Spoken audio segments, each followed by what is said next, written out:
him personally. Candidate Kamala Harris stepping out right there at her official residence, the vice president's residence, to try to rally voters. Let's listen into what she has to say. The Constitution of the United States.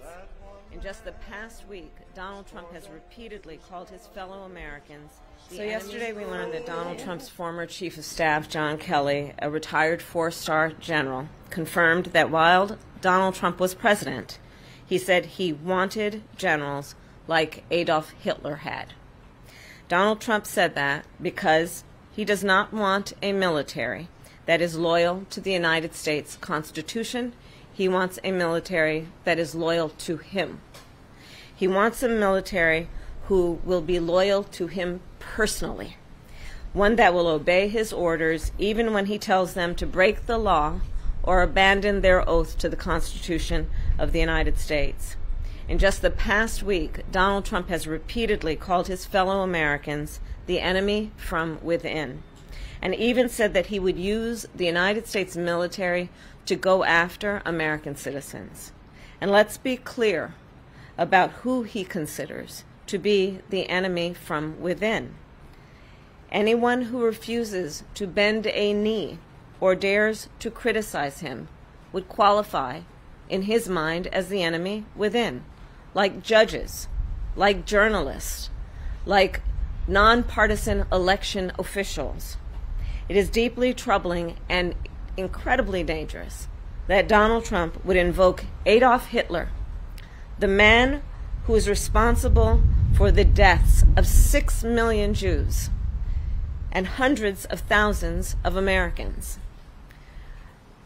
All of this is further evidence for the American people of who Donald Trump really is.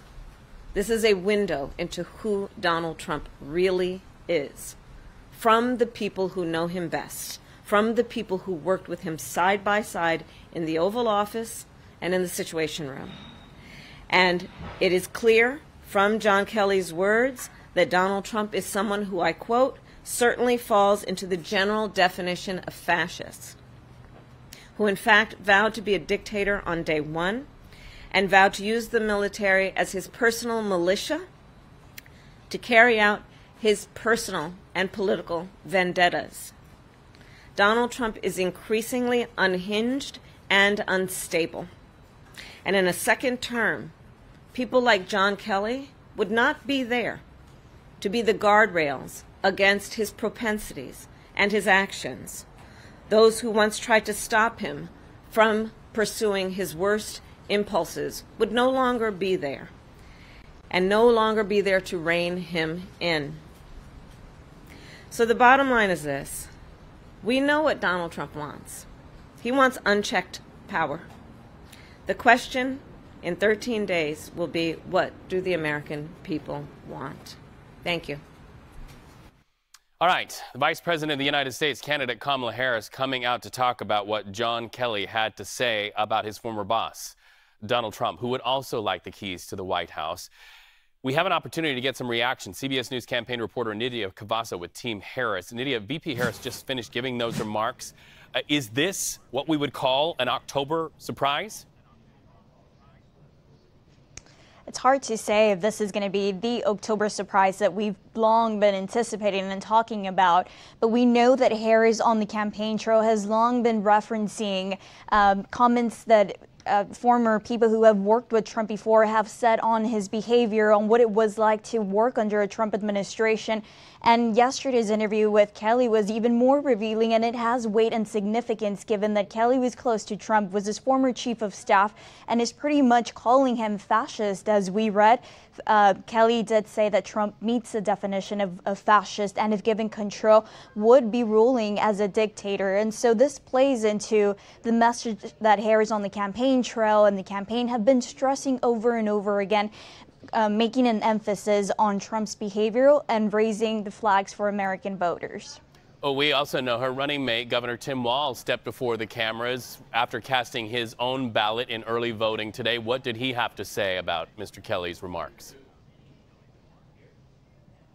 Walz was in agreement and also made an emphasis to Kelly's remarks, saying that Trump would rule as a dictator and is a fascist if given full control. And again, both Harris and Walz have referred over and over to the Supreme Court ruling on presidential immunity and have raised his flag to American voters, saying if Trump were to be elected to a second Trump, and if Americans have a second Trump presidency, then he would be ruling without any sort of guardrails. And we saw Walz make these remarks early in the morning when he went out to vote and alongside his family, and we know that his son was also voting for the first time in this election.